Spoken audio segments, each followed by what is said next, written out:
leave behind. And you know, every specimen or every species on this planet leaves in the ecosystem stuff behind that is fully recycled. Only our species leaves stuff behind in volumes that is absolutely ridiculous. We are going at destroying our planet at a speed that is, as if we were at war with this planet. But actually, we are part of the ecosystem, and in the end, we're destroying ourselves, and that's what we, since I've had children, that's why I'm doing this, because I want to raise awareness, and resulting from the awareness, there will be hopefully action and a change, because otherwise this will be a terrible future. And I mean, yeah, the plastic jar as one example. This is when you look at this, and the problem with plastic is that it doesn't decompose. So if you put plastic into the ocean, it will never leave. It just falls into smaller and smaller parts, so that the animals confuse it for plankton. They eat it, they fill up their tummies, they die of hunger, although their tummy is full of plastic, but they can't, digest it. And in the end, it will affect us, whether we like it or not, but we live in our cities, in our what-so-clever cars, leading our what-so-clever comfortable lifestyles, and think we've got nothing to do with it. But actually, we're part of nature, and people seem to forget about that. It's more important, that you got your stuff on your cell phone, that we get the latest clothes, and all this stuff. So it's really about making, being aware of the waste that you're creating and thinking about the future. For example, yeah, but on the other hand, it's also starting to be a bit critical. When you look around in Namibia's got one of the best conditions in the world for solar electricity. So you wonder and ask yourself, and the kids ask, why are we actually not using more solar electricity? Why is the state, or why is Stamford not encouraging people to put solar panels on their roofs instead of just telling us, please save electricity? No, put panels on your roof and help the community to produce more energy, because the energy is effectively then for free. If you have the stimuli or financial support for people to engage in this, putting solar panels, photovoltaic panels on their roofs, then you don't have to, tell them just to save energy. Now let's look at the Youth in Green project. What are some of the initiatives? What are some of the activities that you actually are undertaking? Well, we have 4 current local sustainability projects that we're running. The Windmill project, in which we went down into the Brandberg Mountains and helped a local community rebuild their windmill, which was trampled down by a herd of elephants. Now, this windmill was the only source of water for these people, and since it had been broken down, the government did nothing to repair it. So we, as Youth in Green, raised about $40,000 with the help of a sponsor and went down and repaired the windmill ourselves. And another one is the mobility project, which we are still undertaking at our school.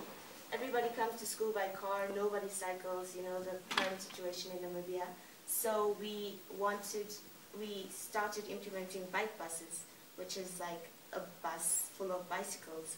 And we've had 2 so far. No, people might think you're just explain that a little bit. Yeah. A bike full of buses. Yeah, a bus full of bikes, you said. No, it's lots of bicycles that we meet at different points. So, you're cycling here, then we meet here, then other people join, and we just cycle as a group, because cycling as a group secures our security, you're safe. The drivers will not bump you if you are a big group, they will see you.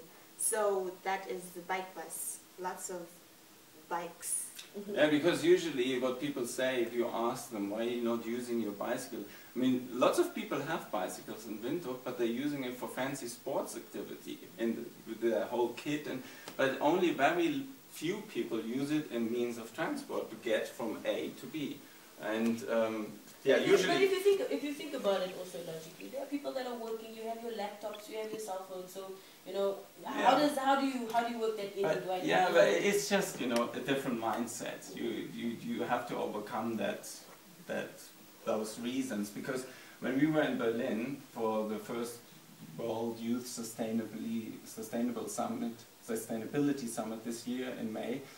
And that's the capital of Germany. So you see businessmen in their suits, you know, with a little laptop bag, what else do you need? Your cell phone is in your pocket, cycling to the Bundestag, you know, the German government, the parliament.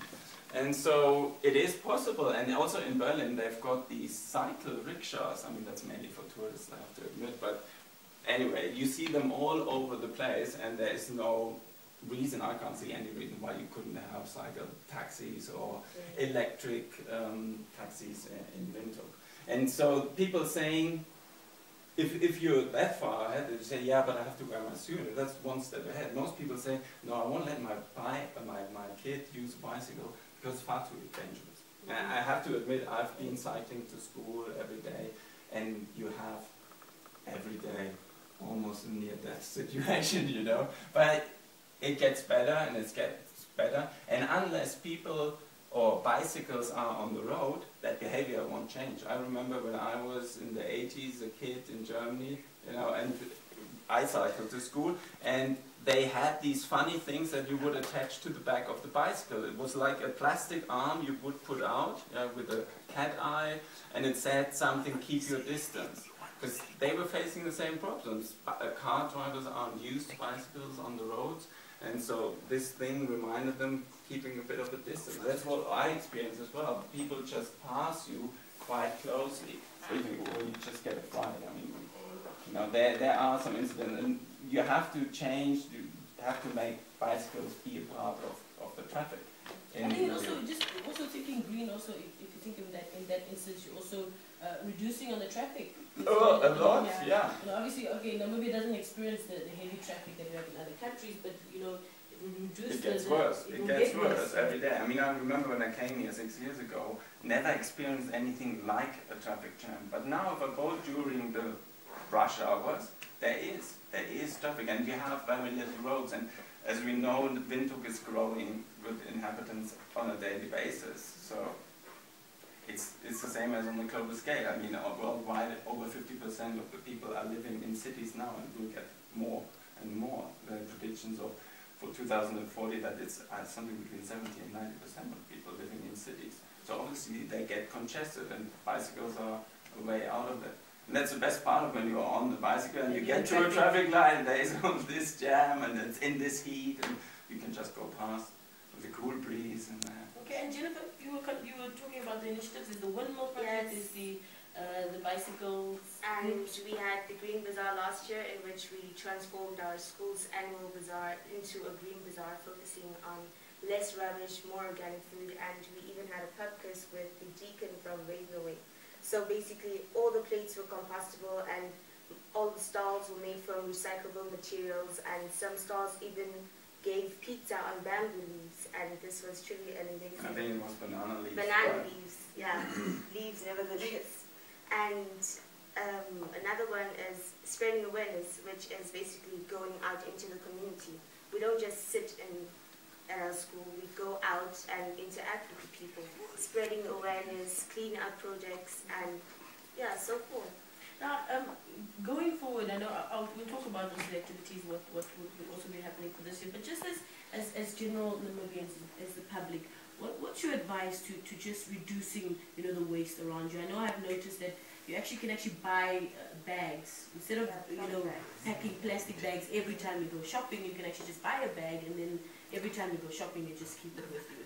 What are some ways that, you know, as general, as Namibians, as individuals, we can do to really reduce the wastage and think green? Well, the city of Windhoek is taking huge efforts in trying to make this a green city, and they basically